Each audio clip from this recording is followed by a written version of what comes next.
Jadi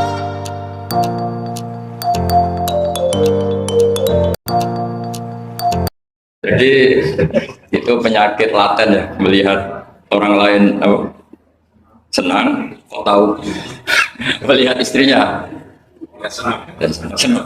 Itu kasus orang merantau dan yang tidak merantau supaya nggak tersinggung. Saya memang sengaja mau memberi kajian yang ringan tapi bermakna, karena agama ini sebetulnya dimulai hal-hal yang ringan. Nggak ada ceritanya filosofi agama itu berat, karena jubilatil ukul ala qabulil haqi. Semua ulama berpendapat akal itu dipaksa untuk menerima kebenaran. Saya pernah ditanya seorang dokter, dia tanya gini, apa zina itu kan enak, kenapa haram? Lalu tidak enaknya zina di mana? Terus dia saya tantang, andai kan zina wajib kamu bingung, kok bisa? Kalau setelahnya terus tak suruh lagi kamu bisa, ya udah bisa.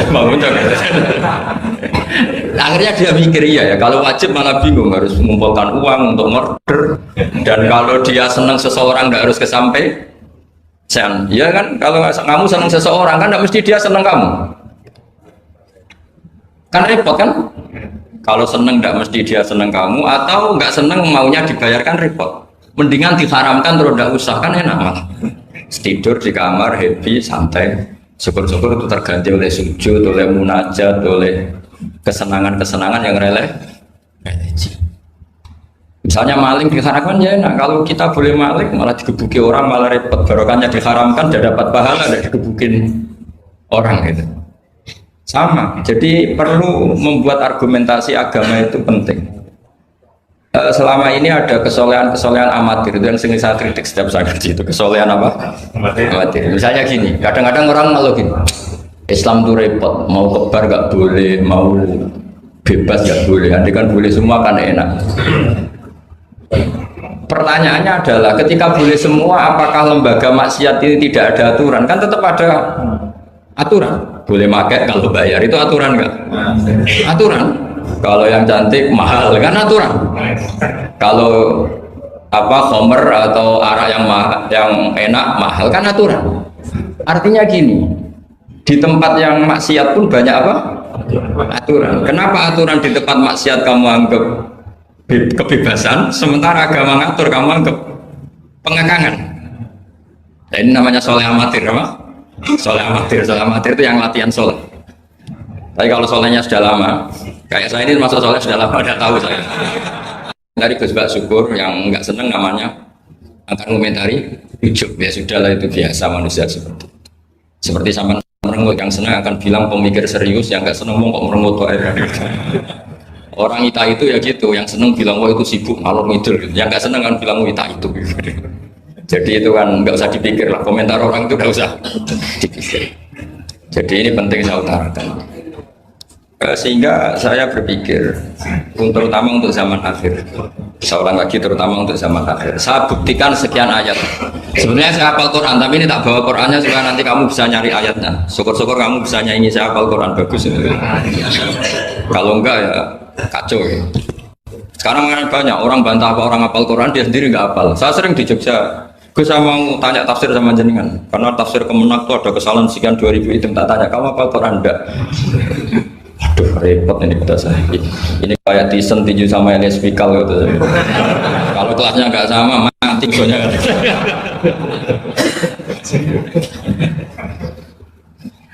Karena bukan karena ini keangkuhan, tapi proporsional apa? Proporsional. Saya cerita yang ringan-ringan saja, sebagaimana sanad saya dari guru-guru saya adalah Rasulullah SAW. Agama itu dimulai dari kesenangan, happy, farah kalau dalam bahasa Arab al-farah. Ayatnya jelas, qul bi fadlillah wa bi rahmatihi fa bidzalika falyafrahu. Ingat Muhammad dengan fadl Allah, anugerah Allah dan rahmatnya, kemudian dengan itu kamu harus senang. Sehingga dengan senang kepada Allah dan Rasul itu nikmatnya Masya Allah. Andai kan senang itu bisa ditakar, orang yang sedang tahajud menangisi dosanya plus menangisi nasibnya kalau di perantauan itu. Itu senangnya sama orang yang sedang dugem itu mesti kalah, mesti senang yang sedang tahajud. Karena orang-orang maksiat itu sebenarnya orang-orang susah. Kalau tidak susah gimana? Setelah itu semua ditanya senangnya di mana? Tidak tahu dia mabuk. Sementara senang kamu ingat betul tadi malam saya nangisi dosa-dosa saya, nangisi nasib saya, kemudian tenang karena kembali ke Allah, kembali ke Rasul. Itu luar biasa senangnya. Tapi masalahnya sekarang ibadah itu kayak ancaman. Kalau ada pondok mewajibkan tahajud, itu santrinya itu sudah mendelik dulu. Kalau di masjid-masjid gini itu kira-kira diwajibkan tahajud, orang juga protes. Ini aliran sesat, sunat kok diwajibkan. Jadi agama itu banyak keunikan, tapi yang jelas saya pastikan kamu harus senang. Kata Rasulullah SAW tadi, salasun mangkun nafihi wajata halawatal iman. Tiga hal ini, kalau tiga hal ini ada pada kamu, ada pada kita, pasti kita ini menemukan halawatal iman, manisnya iman. Yaitu satu, ayyakuna Allahu wa rasuluhu ahabba ilaihi mimma siwahuma. Bahwa Allah dan Rasul itu lebih Anda cintai ketimbang yang lain. Mencintai Allah itu nikmatnya, Masya Allah. Caranya gimana supaya kita istiqomah ibadah? Anggap hidup kami itu sehari. Saya ini di Jawa, celok besar, tapi punya uang 200.000 itu ngira banyak sekali. Bukan banyak, banyak sekali. Karena saya ngitung hidup itu per hari. Karena aturannya orang soleh, sama tak ijazahi, pasti kamu gak mau. Karena kamu pecinta won. Pasti tidak mau. Syarat sahnya orang soleh itu harus nganggap hidup itu hanya sehari. Hanya apa? Wa'mal li akhiratika ka'annaka tamutu ghadan. Beramallah untuk akhiratmu seakan-akan besok mati. Coba kamu yang di perantauan, bayangkan maksiat sampai 60 tahun ke depan kan berat. Sampai seminggu saja kira-kira berat kan.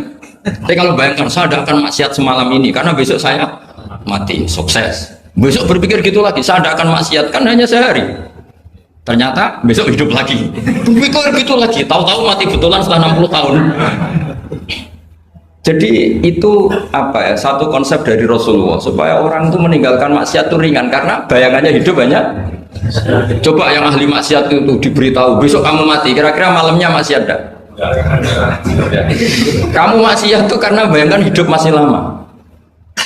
Makanya kata Quran, wahai orang-orang yang beriman, alam yakni lil ladzina amanu an takhsha qulubuhum li dzikrillah wa ma nazala minal haq.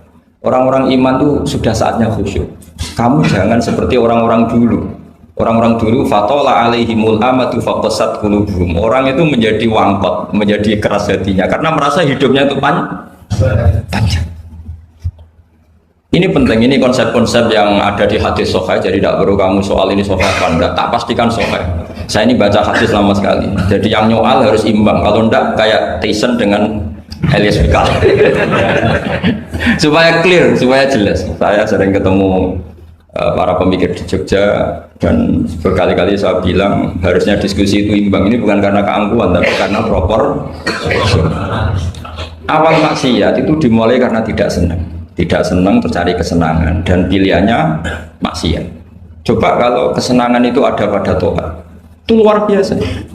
Sampai Rasulullah itu menggambarkan ketaatan yang baik itu. Ada hadis yang mungkin kalau orang Jogja, orang Solo itu tidak siap karena agak priayi. Nabi pernah ngendikan, wa fi buti ahadikum shadaqah. Kamu ngeloni istri kamu itu ya sedekah. Sahabat ya tanya, ayati ahaduna syahwatahu wa walahu ajrun. Yang benar aja ya Rasulullah, masa urusan seks, urusan biologis kemudian dia dapat apa? Pahala. Nabi jawabnya ringan saja. Alaihi salawatu aha fi haramin akana alaihi wisrun. Kalau yang digauli itu istri orang atau yang enggak zaujahnya, enggak istrinya, apa dia ada dosa? Ya dosa ya Rasulullah. Fakadzalika kalau wadu fi halalin kana lahu ajrnya. Begitulah kalau dia salah, kalau salah letak haram, kalau tepat sasaran ya halal. Segampang itu ibadah itu. Jadi ngumpulin istri ibadah, nimang anak ibadah, ngaji begini ibadah, meskipun enggak paham, enggak ada syaratnya paham. Yang menyenangkan dalam Islam kan gitu, ngaji itu udah harus paham. Yang penting datang, pura-pura paham, selesai. Bahkan saya pernah dibully oleh santri itu, ya agak kurang ajar santri itu. Ya santri kayak jenengan-jenengan nih, santri tua-tua gitu. Itu Gus, jenengan sama saya nanti di surganya dulu saya. Kenapa? Karena kata Rasulullah SAW itu man salaka tariqan yaltamisu fihi ilman sahalallahu lahu tariqan ilal jannah. Orang yang mengambah jalan, yang mencari jalan, berjuang lah, berjuang sekolah, nyari ilmu. Nyari yaltamisu itu maknanya nyari iltimas.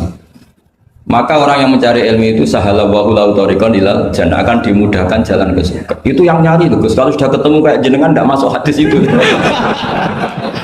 Makanya bersenanglah yang sedang nyari tapi belum ketemu. Karena hadis itu untuk yang masih itu pasti sampean enggak saya. Wah saya mikir, wah ini nyari hadis apa yang bela saya. Karena hadis ini itu tidak mihak saya, nggak mihak yang sudah ketemu. Yang namanya nyari kan belum ketemu. Maka bergembiralah yang nyari ilmu udah alim-alim. Karena syaratnya ya kan, man salaka tariqan yaltamisu fihi ilman sahalallahu lahu tariqan ilal jannah. Siapa yang berjalan atau menempuh satu perjalanan mencari ilmu, di mana-mana mencari itu sudah ketemu belum? Belum. Berarti kiai masuk hadis itu enggak? Alhamdulillah, karena kiainya sudah ketemu. Maka bergembiralah jenengan saat tidak paham, artinya masih mencari. Makanya kalau mau paham jangan paham. Karena saya ini kebetulan memang peneliti hadis dan saya banyak menghafal hadis karena saya suka dengan kalimat-kalimat jamiah, kalimat-kalimat yang komplit dari Rasulullah SAW. Sehingga ngapalkan hadis saya itu banyak dan imbang itu ya balance kalau dalam bahasa inteleknya itu. Saya termasuk menghafalkan hadis wa innal alima la yastaghfiru lahu man fis samawati wa man fil ardi hatta al-khitan fil bahr. Sebagian riwayat wa inna mu'alliman nasi al khaira la yastaghfiru lahu man fis samawati wa man fil ardi hatta al-khitan fil bahr wa hatta an-namlatu fi juhriha. Ini hadis tandingan. Jadi yang tandingan tidak hanya 01, 02, hadis juga ada hadis apa? Tandingan. Tidak apa-apa, ilmu itu memang butuh apa? Butuh perimbangan ya, butuh balance. Nggak boleh ilmu, tapi karena ilmu nggak pantas diomongkan tandingan gitu aja. Kata saya ada hadis yang bunyinya gini. Wa innal alima, orang alim itu akan dimintakan ampun oleh penduduk langit. Jadi semua malaikat Jibril dan Mikail, semoga termasuk Israel, itu memintakan maaf untuk orang alim, tidak yang belum alim. Itu kamu udah masuk hadis itu. Keren mana? Wah sama kerennya Gus. Saya masuk surga, yang jenengan nanti juga masuk surga. Ya sudah, gak usah geger ketemu di sana. Jadi ini penting. Nah sekarang problem Islam sekarang adalah yang garis keras pakai hadis-hadis garis keras untuk mengadili yang garis lunak pakai hadis-hadis yang garis lunak untuk mengadili hadis kelompok-kelompok garis keras. Itu tidak fair. Nggak fairnya adalah Islam itu kafah itu artinya konsepnya itu komplit, tidak boleh separuh. Saya punya sedikit ini yang agak serius, tapi tidak usah masukkan hati. Nanti kalian protes nggak bagus Israel itu. Begini, Abu Bakar As-Siddiq itu terkenal layyinal janib, mutawadhi, layyinal janib, sahlal akhlak, namanya layyinal janib. Orang yang sopan sekali, santun sekali, santun, sopan, terus simpatik, sangat-sangat simpatik. Namanya Abu Bakar apa? As-Siddiq. Tapi ketika beliau sudah iman, beliau iman itu kalau nggak salah ya kira-kira Saniyah Snen atau ya Salisa Robiah atau berapa lah. Karena kalau dalam sejarah awaluman amanah itu sebetulnya Khadijah. Awaluman amanah mutlakon itu sebetulnya Khadijah. Awaluman amanah mutlakon bisa saja Sayyidina Ali, dan awaluman amanah mutlakon bisa saja Abu Bakar Siddiq. Saya sedikit cerita ya supaya tidak gaduh dalam sejarah. Ketika Rasulullah umur 25 itu, ketika beliau umur 20 itu Khadijah itu karena punya paman penginjil namanya Waraqah bin Naufal, itu sudah tahu kalau Nabi akhir zaman ya Muhammad itu, sehingga dia memerintahkan gulamnya namanya Maisarah. Maisarah itu nama cowok, nama lelaki. Ini perlu dicatat. Nanti kalau kamu tahu Maisarah menemani Nabi dalam perjalanan, terus kamu tiruah cari Maisarah yang Maisarah itu nama lelaki ya. Maisarah itu nama orang Arab memang lucu. Biasa nama lelaki pakai tak muannas kalau dalam ini Mas Rawisin bahasa gontornya itu. Kalau bahasa Arab biasa Maisarah lelaki, Tolha lelaki, Hamzah lelaki. Jadi biasa kalau bahasa Jawa kan enggak soleh dan solihah, muslimin dan muslimat, pokoknya kalau data itu muannas. Soalnya bahasa itu agak nggak harus. Tapi tahunya baru gitu sudah bagus lah, bisa naik kelas. Akhirnya Maisarah itu disuruh Khadijah khusus untuk meneliti Muhammad. Dulu masih jangkar karena belum Rasulullah. Setelah diteliti di perjalanan ke Syam, mengikuti dagang, semua keajaiban dan alamat nubuwah itu ada semua, termasuk tuzilluhul ghamamah tuti'uhus sahai. Setiap perjalanan yang terik itu matahari pas apa? Ghamamah itu apa? Mendung mengayomi hati. Saya termasuk orang yang ditakdir pernah di pohon tua yang dulu jadi alamat nubuwah. Di Jericho itu ada pohon tertua di dunia. Pas saat di situ malah ada film dokumenter Kristen pas itu. Karena pohon itu semua nabi pernah duduk di situ, termasuk Nabi Isa dan Nabi Muhammad SAW. Dan itu para pendeta tahu reaksi pohon. Jadi kalau duduk, kalau sampean yang duduk pohonnya agak reaksi biasa aja. Tapi kalau nabi yang duduk itu akan direaksi. Misalnya nabi duduk di barat, kemudian matahari teriknya dari barat, pohon itu akan pindah ke barat supaya geser. Sehingga Rohibul Khairah itu tahu ini calon nabi sesuai definisi atau kriteria yang ada. Singkat cerita, setelah Maisarah lapor sekian alamat nabi itu diceritakan Khadijah, terus nabi ketika umur 25 dia memantapkan diri untuk nikah sama orang yang bernama Muhammad. Tapi Khadijah itu mulai agak kecewa. Kok nggak jadi nabi? Biasa-biasa saja, tetap dagang saja, nabi tetap dagang. Hanya tentu tetap punya sifat amanat, kredibilitas dijaga, semuanya terjaga. Tapi nggak ada alamat nabi yang ekstrim lah yang sehingga Khadijah mulai mamang ini kapan jadi nabi ini kok gini-gini aja ya. Nah, pas umur 40 itu nabi ngalami yatahannas itu yata'abbad al-layali yadawatil addad. Kalau dalam Sahih Muslim disebutkan fakana yatahannasu fil ghar wa huwa at-ta'abbud al-layali yadawatil addad. Yang dikatakan tahannus adalah menyembah Allah di gua, menyepi, kemudian beberapa hari. Terus di hadis itu juga diterangkan wa yatazawwadu lidzalik. Perlu dicatat dulu tirakannya Nabi itu ya bawa bekal. Bukan terus kelaparan 3 hari nanti fata morgana yang dilihat. Jadi ini perlu dicatat. Kadang banyak orang tirakat nggak makan 40 hari, nggak makan 3 hari itu malah bahaya. Karena yang dikatakan nur atau apa ternyata fata morgana karena lama enggak. Jadi perlu dicatat di hadis itu jelas ada kalimat wa yatazawwadu lidzalik. Ya Nabi ya normal bawa bekal. Jadi tidak lapar-lapar amat. Tapi tidak satu nampan kayak makan di atas tadi ndak ya. Kalau itu makannya orang kelaparan itu tadi. Ya tapi bagus lah, saking hormatnya sama kiai makannya banyak. Apa ngetes kiainya? Kalau banyak ada kiai ini. Motifnya apa enggak tahu. Motifnya enggak tahu, tapi husnudzon wajib. Panitia tenang saja, kiai itu wajib husnudzon. Harus baca ini ya Muhammad. Nabi begitu fatwa. Sehingga ini penting sekali karena jarang orang mengungkapkan ini. Kenapa jarang mengungkapkan? Kemungkinan satu tidak tahu. Dua, karena kadang kiai itu ya manusia, Ustadz juga manusia. Kadang-kadang dengan tanda kutip itu ya pecundang. Dia ngomong yang dicintai pasar, itu yang saya sesalkan betul. Tidak ngomong yang dibutuhkan dalam khazanah Islam. Itu saya kecewa betul. Dan semoga mereka itu tobat. Enggak boleh seperti itu. Coba kita ini Islam mulai kecil, punya kiai mulai kecil. Kadang-kadang tidak pinter-pinter. Karena ayatnya itu terus sama. Buku sebelah misalnya dalil ayat ini yang ini terus gitu aja. Kalau orang sunat diceritain Nabi Ibrahim sunat 80 tahun itu pakai palu, pakai apa itu kodum itu langganan ya. Kalau ada orang mati ya mesti kullu nafsin. Kalau ada orang nikah mesti faman rohiba an sunnati. Itu saja. Jadi umat ilmunya tidak tambah, ya sudah siapa saja yang nikah ya itu aja, yang mati ya itu aja kullu nafsin. Karena ya pasarnya seperti itu. Buat sekali-kali ada orang mati itu bilang, ayo pesta.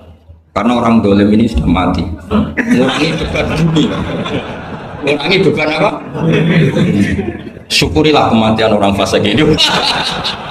Itu nggak disangoni sampai sudah ada disangoni dibenci keluarganya, ya enggak? Ya daripada gitu yang umum saja kullu nafsin kematian adalah mau itu kafa bil mauti wa itu cukup mati sebagai nasib ya ikut pasaran saja karena itu yang menghasilkan pasar. Tapi resikonya itu ilmu itu tidak tambah apa? Tambah. Ini kritikan saya, semoga ini membantu ya supaya ustadz-ustadz itu kalau mengaji itu mikir yang dibutuhkan umat, jangan permintaan pasar, itu udah bagus. Saya datang ke sini juga bukan karena undangan. Saya yang bilang, saya tanpa diundang pun datang ke Korea karena saya ingin sujud di bumi ateis. Supaya nanti keren. Keren betul, sampean tuh keren betul. Sujud di bumi. Wah itu pol kerennya tuh, hebat. Kalau sujud di Mekah, Medina, di Indonesia itu kan wajar. Ini sujud di bumi. Jadi kalau kamu ditanya, saksinya siapa kalau kamu sholat di Guangzhou? Apa ini yang seru yang apa? Yang lain yang gigi Guangzhou itu apa? Semua. Sama lagi. Itu malaikat mesti itu apa itu? Parah lagi kalau ditanya, sujudnya di mana? Di kamar mandi. Karena kalau pas kerja kan hanya dikasih waktu berapa? 5 menit dan itu pura-pura di kamar mandi. Keren nggak?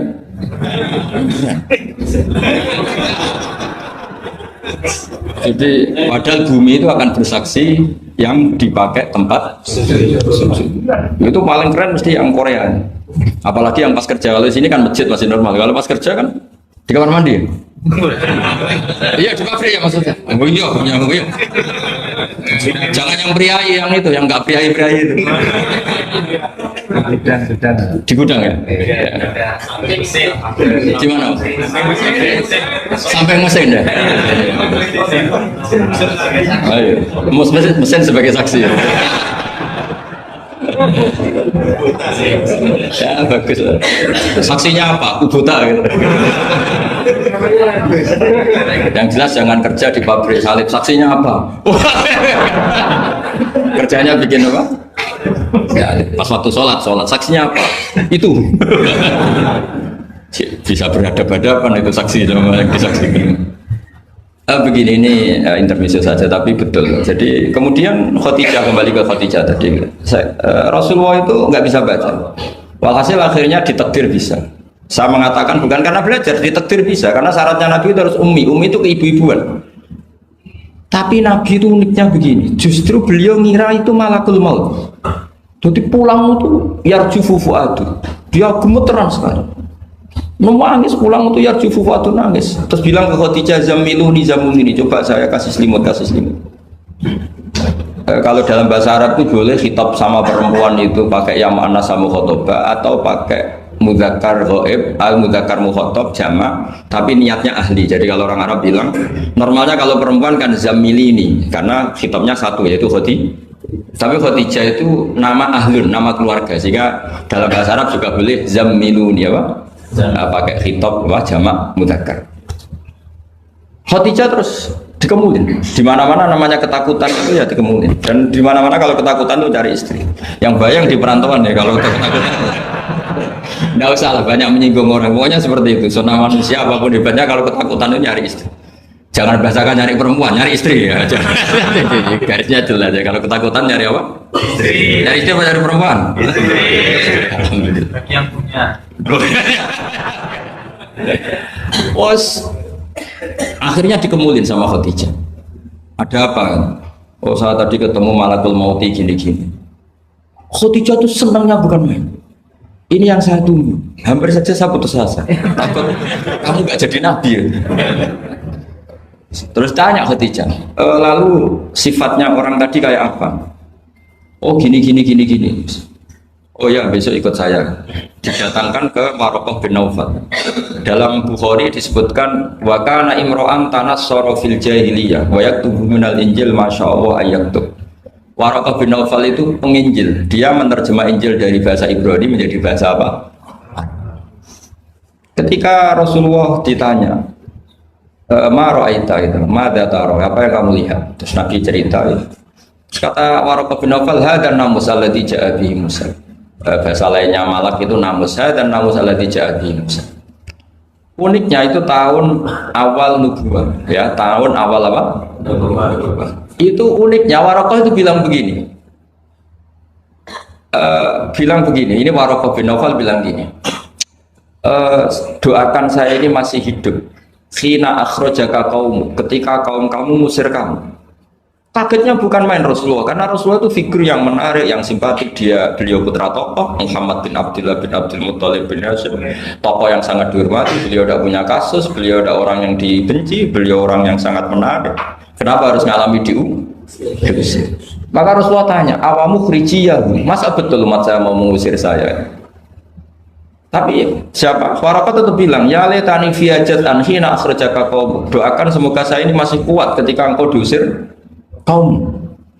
Ini sekalian latihan bahasa Arab, karena sama nama latihan bikin mesin saja ini ambil latih bahasa Arab, bahasa Korea ya.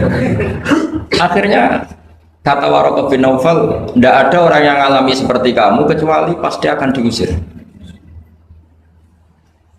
Falam yalbas yasiron illa antum. Terus kemudian Waraqah tidak lama kemudian meninggal. Ya, yang penting dari ini semua apa? Waraqah itu membaca kriteria para nabi itu pas sekali, dan akhirnya tahun 13 nubuwah Rasulullah ngalami diusir. Kan beliau hijrah itu 13 tahun dari nubuwah, kira-kira umur 53 berapa? Tapi Waraqah sudah mengatakan itu di tahun pertama Rasulullah menjadi nabi, karena definisi nabi itu harus pernah diusir. Maka kalau sampai ngalami diusir oleh nasib itu ya ada cuma itu udah alamat nubuwah, alamat terlantar. Karena yang nabi sudah ditutup, nggak ada peluang lagi. Jadi Khadijah itu masih gak terima, padahal beliau sudah mendapat sekian alamat tadi, tudzilluhul ghamamah tuti'u sahab, ada sekian alamat. Tesnya sudah lulus semua. Rasulullah tadi Maisarah menyaksikan apa, dinaungi oleh apa, mendung tadi, macam-macam. Khadijah itu masih dengan tanda kutip masih agak-agak beli, masih cari definisi yang ini agak absurd. Kata Khadijah gini, ya Muhammad, ya Rasulullah, kalau kamu kedatangan teman kamu itu, kalau bilang sohibuka, nanti cerita ke saya. Ya kata Nabi. Nabi itu lugu, nggak ngerti kalau itu dites. Ya katanya. Suatu saat Jibril datang ke Rasulullah. Ini malak, ini Jibril, ini teman saya datang. Ya Nabi kadang istilahkan Jibril itu temannya. Ini teman saya datang. Oh ya. Terus Khadijah dekat Rasulullah, pas Rasulullah agak-agak di pangku manja. Fakasyafat an auratiha, sebagian auratnya Khadijah itu dibuka. Sama tidak usah bayangkan kelihatan apanya itu. Ya kira-kira pupunya saja lah yang lebih mudah. Tidak lebih dari itu, jangan macam-macam. Akhirnya terus ditanya, Khadijah tanya, temanmu masih? Tidak, lari. Hanya Khadijah ditutup lagi. Khadijah nggak tahu ada Jibril, nggak tahu. Ditutup lagi. Sekarang temanmu di mana? Oh sekarang datang lagi.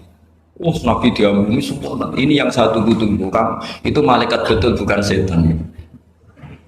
Karena kalau setan tahu orang kamu tahu. Artinya apa? Dalailun nubuwah itu dikaji sedemikian rupa oleh Khadijah karena beliau ponakan dari penginjil, yaitu Waraqah bin. Tentu zaman itu Injil masih orisinil, bukan kayak yang sekarang Lukas Matius. Tentu jadi Injil di sini bukan konotasi yang muharraf, yang apa? Enggak orisinil ya, tentu yang masih apa?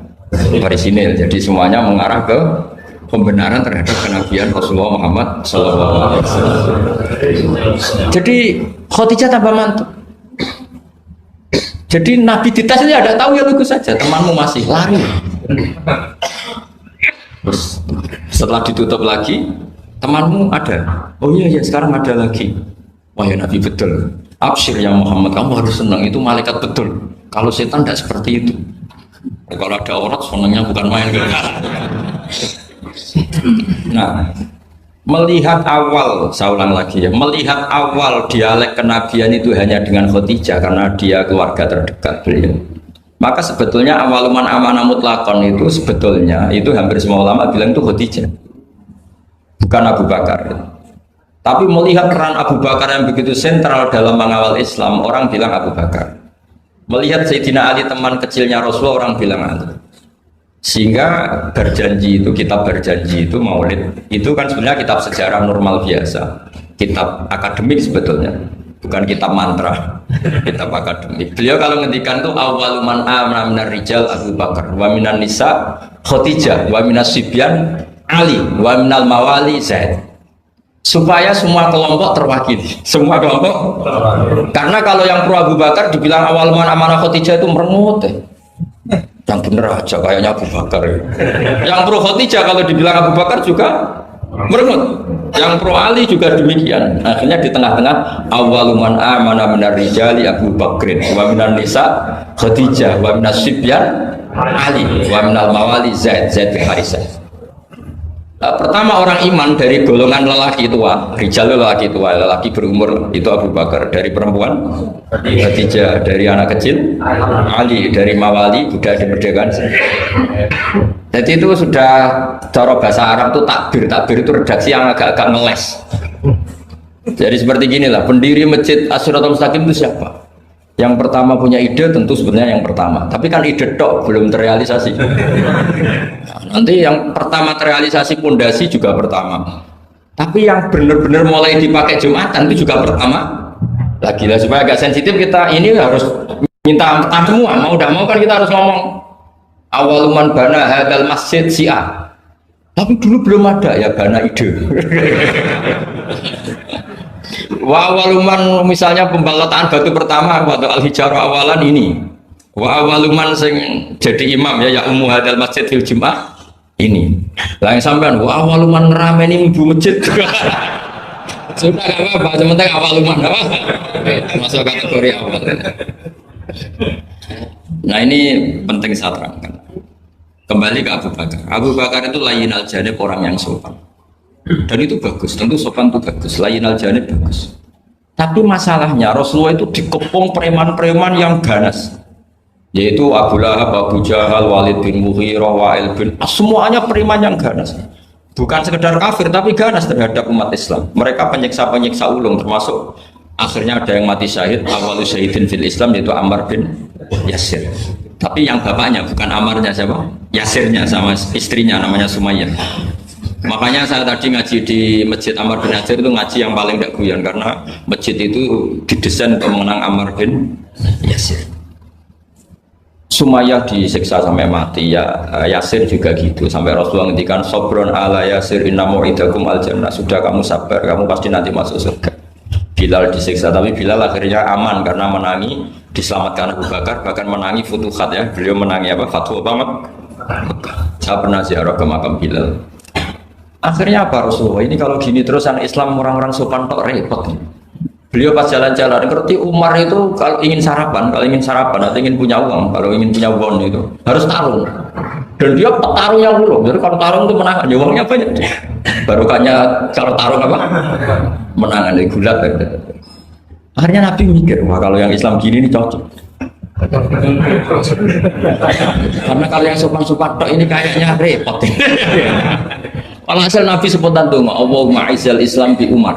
Ya Allah muliakan Islam ini dengan Umar. Gak tahu apa bisa diganti a'izzal Islam bi Banser, gak tahu saya. Karena kalau Banser sopan ya aneh, Banser kok sopan, gak jadi aneh.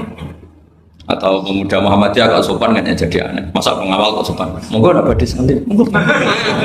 Ya enggak pantes. Oh, steril kan dulu. Pas pamret sopan, Pak Jokowi tidak jadi pidato karena yang salaman apa? Banyak yang minta buku banyak. Singkat cerita, betul. Karena Nabi yang berdoa itu di sebagian tarikh menyebut doanya Senin, Kamis sudah masuk Islam, hanya Senin, Selasa, Rabu, Kamis. Kalau kamu ya 30 tahun lah mungkin. Itu saja tidak mesti ya Pak. Akhirnya Umar itu Islam. Islamnya juga unik.